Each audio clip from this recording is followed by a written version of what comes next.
Hi, everyone. I hope you guys are doing well. With apologies to Jen and to you, my remarks are not going to be so brief because I have a number of points I want to get through before opening it to questions. First, you heard the president today condemn in powerful terms the atrocities committed by Russian forces retreating from Bucha and other towns in Ukraine.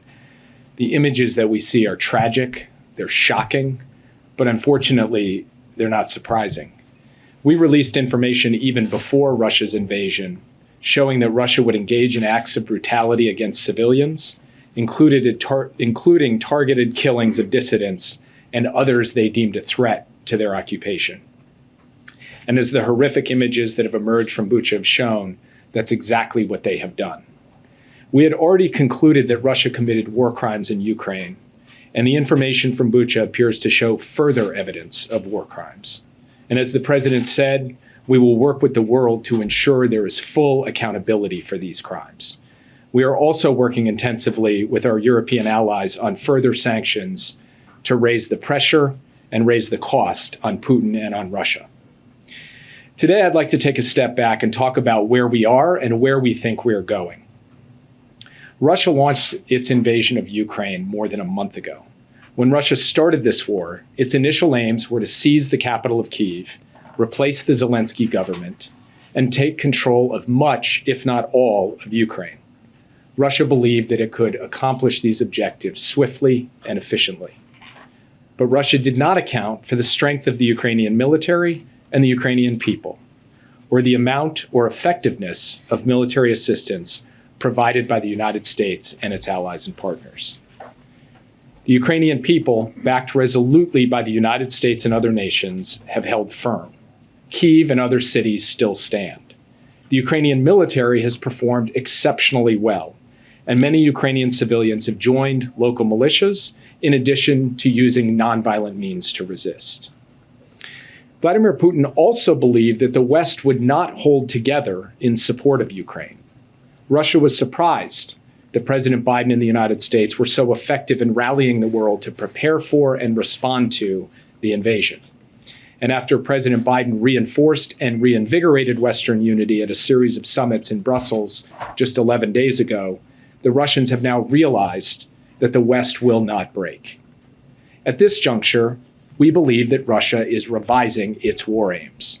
Russia is repositioning its forces to concentrate its offensive operations in eastern and parts of southern Ukraine, rather than target most of the territory. All indications are that Russia will seek to surround and overwhelm Ukrainian forces in eastern Ukraine. We anticipate that Russian commanders are now executing their redeployment from northern Ukraine to the region around the Donbass in eastern Ukraine. Russian forces are already well on their way of retreating from Kyiv to Belarus, as Russia likely prepares to deploy dozens of additional battalion tactical groups, constituting tens of thousands of soldiers, to the front line in Ukraine's east. We assess Russia will focus on defeating Ukrainian forces in the broader Luhansk and Donetsk provinces, which encompasses significantly more territory than Russian proxies already controlled before the new invasion began in late February. Russia could then use any tactical successes it achieves to propagate a narrative of progress and mask or try to discount or downplay prior military failures. In order to protect any territory it seizes in the east, we expect that Russia could potentially extend its force projection and presence even deeper into Ukraine beyond Luhansk and Donetsk provinces. At least, that is their intention and their plan. In the south, we also expect that Russian military forces will do what they can to try to hold the city of Kherson, to enable their control of the water flow to Crimea, and try to block Mykolaiv so that Ukrainian forces cannot proceed to retake Kherson. In the north, Russia will likely keep pressure on Kharkiv. During this renewed ground offensive in eastern Ukraine, Moscow will likely continue to launch air and missile strikes across the rest of the country to cause military and economic damage, and frankly, to cause terror, including against cities like Kyiv, Odessa, Kharkiv, and Lviv. Russia's goal in the end is to weaken Ukraine as much as possible. Russia still has forces available to outnumber Ukraine's, and Russia is now concentrating its military power on fewer lines of attack. But this does not mean that Russia will succeed in the East. So far, Russia's military has struggled to achieve its war aims, while Ukraine's military has done an extraordinary and courageous job demonstrating its will to fight and putting its considerable capabilities to use. The next stage of this conflict may very well be protracted. We should be under no illusions that Russia will adjust its tactics, which have included and will likely continue to include wanton and brazen attacks on civilian targets. And while Moscow may be interested now in using military pressure to find a political settlement, if this offensive in the East proves to gain some traction, Russia could regenerate forces for additional goals, including trying to gain control of yet more territory within Ukraine. Now, as the images from Bucha so powerfully reinforce, now is not the time for complacency. The Ukrainians are defending their homeland courageously, and the United States will continue to back them with military assistance, humanitarian aid, and economic support. We know that military assistance is having a critical impact on this conflict. Ukrainians are effectively defending themselves with US-produced air defense systems and anti-tank systems, such as Stingers and Javelins, as well as radar systems that give the Ukrainians early warning and target data, and multiple other forms of arms and munitions. The administration is working around the clock to fulfill Ukraine's main security assistance requests, delivering weapons from US stocks where they are available, and facilitating the delivery of weapons by allies where allied systems better suit Ukraine's needs. This is happening at what the Pentagon has described at an unprecedented pace. Last Friday, we announced an additional $300 million in security assistance, bringing the U.S. commitment to $1.65 billion in weapons and ammunition since Russia's invasion, and $2.3 billion since the beginning of the administration. The latest package includes laser-guided rocket systems, Puma unmanned aerial systems, armored high-mobility multi-purpose wheeled vehicles, and more. Material is arriving every single day, including today, from the United States and our allies and partners. And we will have further announcements of additional military assistance in the coming days. We are working with the Ukrainians, as I said, to identify solutions to their priority requests.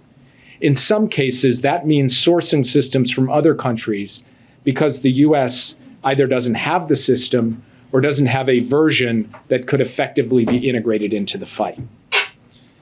Sorts of systems like this include longer-range anti-aircraft systems, artillery systems, and coastal defense systems. So let's take coastal defense systems as an example. President Biden went to Brussels to talk to key allies 11 days ago about how to get coastal defense systems to Ukraine because there is not, at the moment, a good US option. Last week, the UK announced at the close of its donor conference that coastal defense systems would be provided to the Ukrainians. It is a good example how, working with allies and partners, we are successfully responding to Ukraine's requests. We expect additional new capabilities to be delivered in the near future. We can't always advertise what is being delivered out of deference to our allies and partners or for operational sensitivities, but we are moving with speed and efficiency to deliver. Let me close with this. Even as Russia acknowledges the failure of its initial plans and shifts its goals, three elements of this war remain constant. First, Russia will continue to use its military to try to conquer and occupy sovereign Ukrainian territory. Second, the Ukrainian military and people will continue to effectively and bravely defend their homeland. And third, the United States will stand by them for as long as it takes. Russia has tried to subjugate the whole of Ukraine, and it has failed. Now it will attempt to bring parts of the country under its rule. It may succeed in taking some territory through sheer force and brutality. But no matter what happens over the coming weeks, it is clear that Russia will never be welcomed by the Ukrainian people. Instead, its gains will be temporary as the brave Ukrainian people resist Russian occupation and carry on their fight for an independent, sovereign nation that they so richly deserve. And with that, I'd be happy to take your questions. Yeah. Okay, can I ask you about the president's call for a war crimes trial for Vladimir Putin? What are the mechanics of how the president sees that playing out? Would it be at the International Criminal Court or in some other tribunal? So we have to consult with our allies and partners on what makes most sense as a mechanism moving forward. Obviously, the ICC is one venue where war crimes have been tried in the past, but there have been other examples in other conflicts of other mechanisms being set up. So there's work to be done to work out the specifics of that. And between now and then, every day, what we are focused on is continuing to apply pressure to the Russian economy and provide weapons to the Ukrainian people to be able to defend themselves. Sorry, forgive me. Other forums for this might include something that the UN Security Council might adopt. Is that what you're suggesting? You would go to the Security Council? Well, obviously, with Russia as a permanent member of the UN Security Council, it would be difficult to imagine that they would not attempt to exercise their veto to block something. But there have been creative solutions to the question of accountability in the past, and I'm not going to prejudge what solution would be applied here or what forum or venue would be applied here. What I will say is what the president said this morning. There has to be accountability for these war crimes. That accountability has to be felt at every level of the Russian system, and the United States will work with the international community to ensure that accountability is applied at the appropriate time. Yes. The president was careful to say he does not see this as genocide. Many Ukrainians believe that it is because their nation, their people are being attacked. Where is the line in your view, and how have you counseled the president between genocide and war crimes?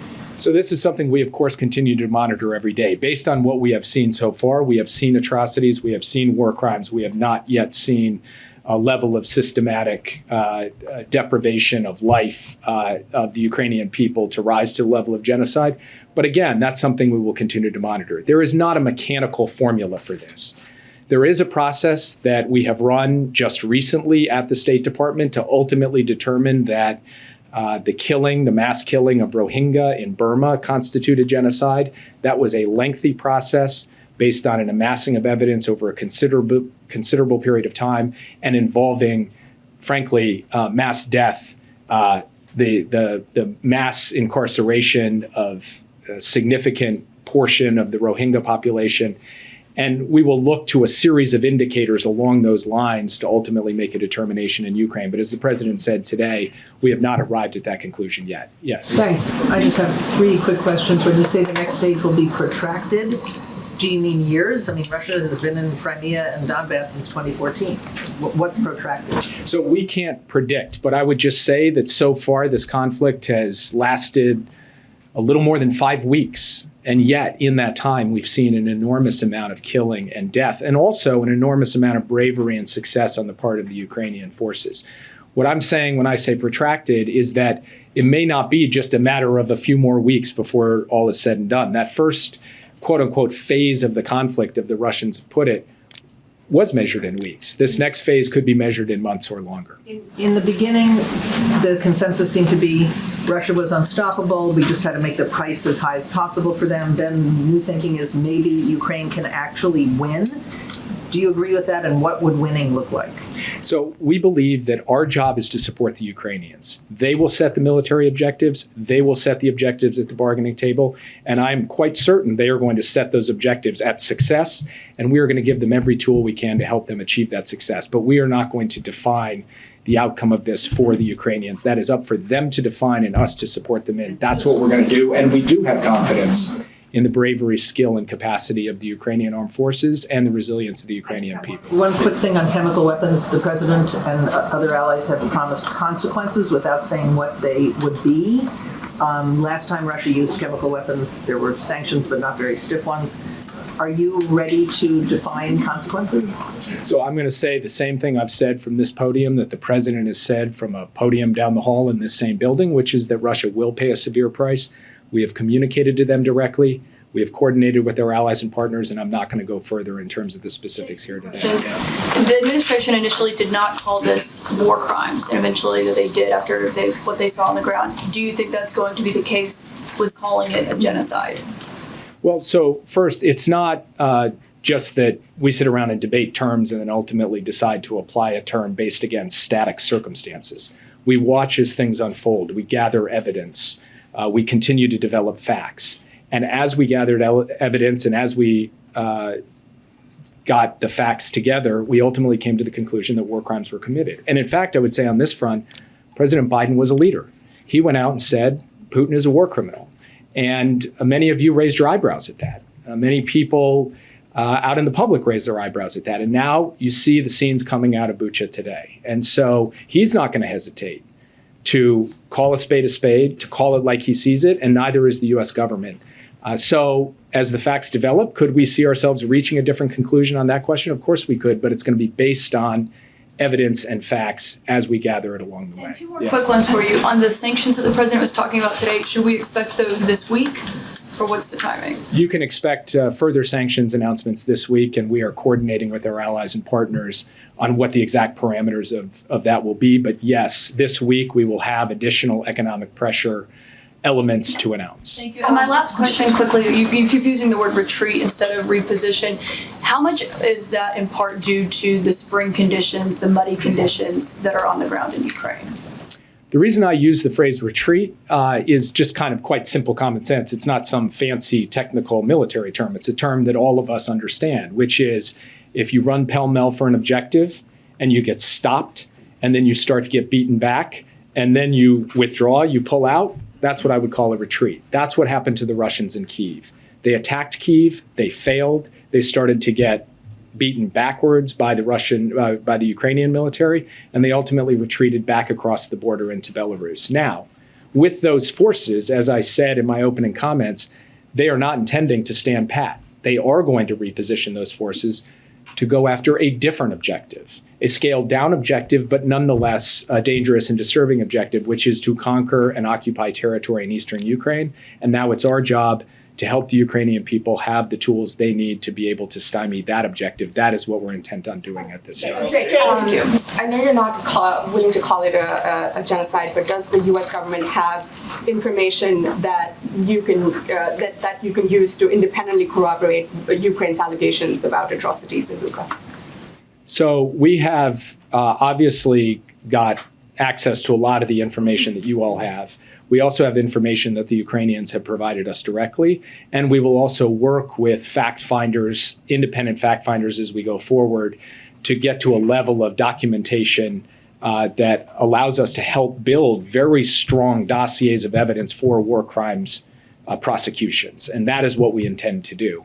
Now, on the question of the genocide determination, obviously we will continue on a daily basis to have consultations with Ukrainians to reach determinations. And if at some point we reach the judgment that there in fact has been a level of atrocity, a level of killing, a level of intentional activity that rises to meet our definition of genocide, we'll call it for what it is. We have never hesitated to call out the Russians for what they have done in Ukraine, and we will not start now. Sorry, one quick question on France, Jake. They've suggested that a hefty EU-wide tariff should be imposed as opposed to a blanket ban on Russian energy imports into the EU. Does the U.S. support that, and will that be part of what you're planning to do next in terms of sanctions? We are having conversations as I stand here at this podium with senior officials in the main European capitals as well as in Brussels on the full range of sanctions options, including sanctions options or pressure options that relate to energy. I'm not going to negotiate that out at this podium. We want to make sure that we're able to pull together a consensus along with the rest of the European Union. The Kremlin is denying the images out of Bucha, saying that they don't show any kind of apparent execution. What is the U.S. doing to try and expose Russia's actions to its own citizens? I mean, what can we do to sort of fight this information war? Well, first, I would note that the Kremlin is working overtime to close down the information space inside of Russia, which is not exactly the action of a strong and confident government that feels really good about the story that it would be telling if it were allowing independent news sources to come in.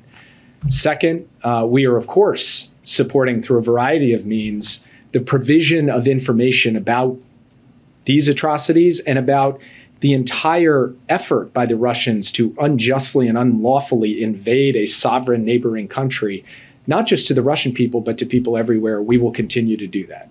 And just to be clear, is it your sense that the atrocities that we're seeing in Bucha are based on orders coming from Putin or his senior military officials, or is there a chance here that this is sort of Russian forces acting on their own, and is there even a distinction? I don't want to get into the specific intelligence related to Bucha at this point, but what I will say, as I said at the outset, is even before the invasion happened, we shared information with the public, with the press, including from this podium, that Russia was intending, as a matter of policy, not as a matter of one guy in a unit in a suburb of Kyiv, but as a matter of policy in this war, to kill dissidents, to kill those who caused problems for the occupation, and to impose a reign of terror across occupied territories within Ukraine. That is what we are seeing play out. So no, we do not believe that this is just a random accident or the rogue act of a particular individual. We believe that this was part of the plan. We declared it from this podium as part of the plan, and now we are seeing it play out in real life in living color in these terrible, tragic images we are seeing come from Bucha. Yeah. Thanks. So I know you don't want to talk about possible venues for a war crimes trial, but can you talk a little bit about the evidence gathering aspect of it? That's going to be crucial to combating disinformation and what Russians will say that, you know, Ukrainian rebels are fighting us. That was legitimate warfare. What happened? That could be a tactic they're taking. So can you walk us through the evidence gathering, who's doing it, other people on the ground gathering evidence? How long does that take to sort of build a case, and what does that look like? So I will directly answer your question, but I also think it is important for our team at the State Department, which will take the lead on this, including our Global War Crimes Coordinator, to give you a fully elaborate answer to this question in technical detail so that everybody understands exactly how this process works. But with that being said, there are four main sources of information that we will develop in an effort to help build the case for war crimes. The first is the information we and our allies and partners gather, including through intelligence sources.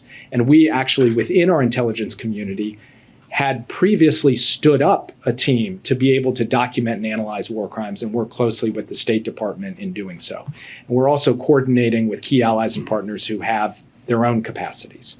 The second is what the Ukrainians themselves will do on the ground to develop this case, to document the forensics of these tragic and senseless killings in this particular instance and in other instances across Ukraine.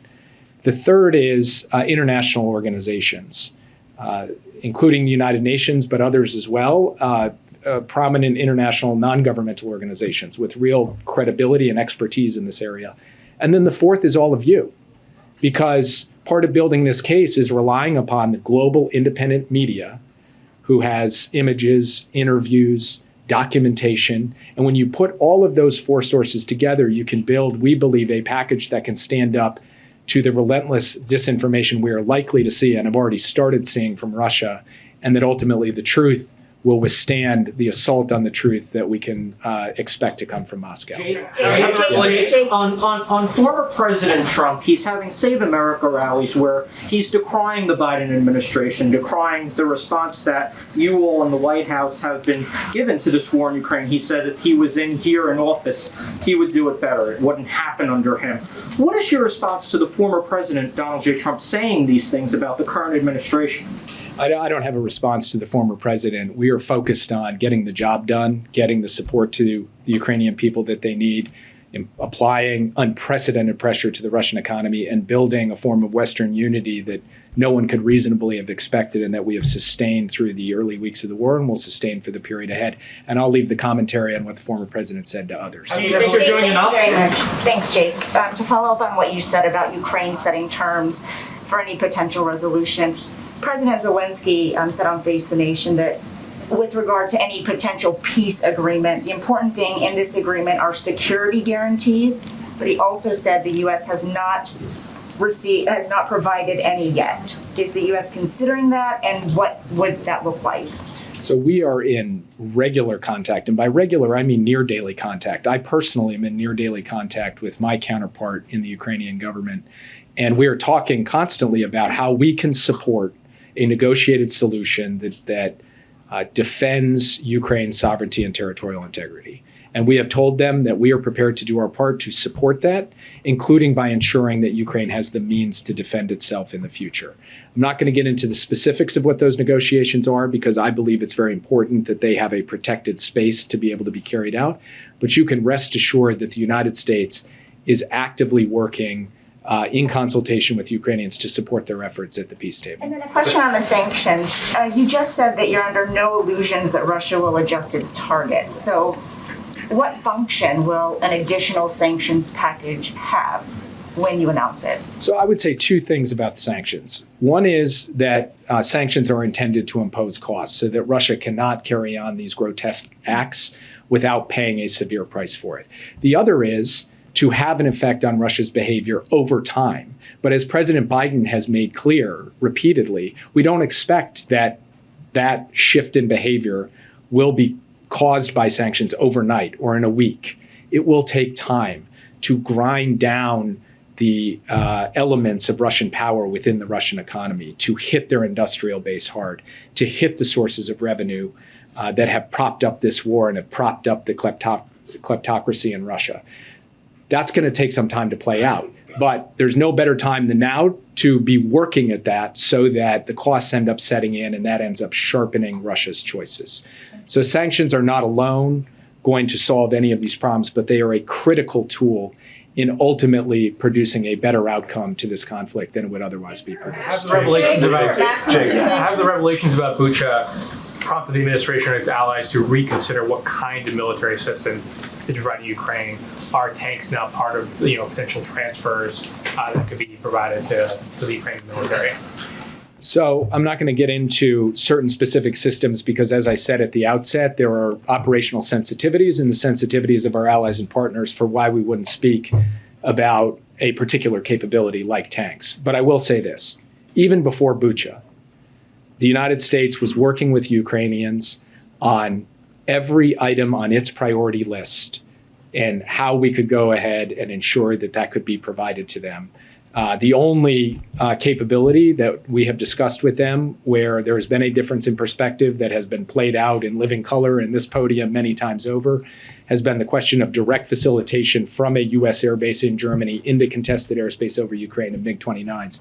Otherwise, before Bucha, we were working with them on a wide range of capabilities, including some capabilities that people here were writing we weren't prepared to provide. That wasn't right.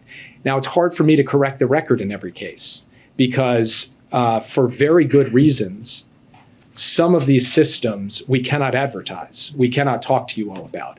But what I want to make clear, as I said at the outset, is the extent and depth of effort to acquire and transfer a variety of advanced weapons capabilities is extraordinary. It is unprecedented, and it has been ongoing from well before the terrible images came out. The International Criminal Court is one of the reasons why the U.S. is considering alternate venues because the U.S. is not a signatory.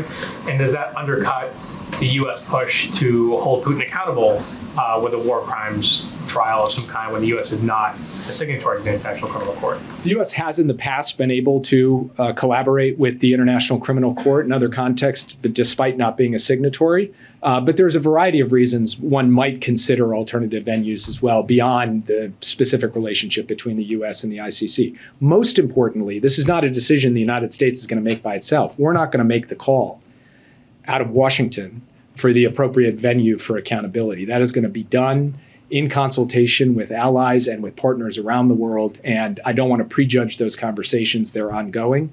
And what I can communicate is the very real, sustained, and committed proposition that the United States has that we are going to ensure that there is accountability. Yeah, I'll just take one. The U.S. had rejected Poland's plan for a peacekeeping force to protect civilians. Is that something that's being reconsidered given what we've seen of these atrocities? And is there any talk among the allies to do some sort of force to help protect the civilian population? So I don't quite accept the premise of the question. There have been various peacekeeping proposals floated. None of them have ever been given full shape or been kind of formally put forward and suggested should actually be implemented.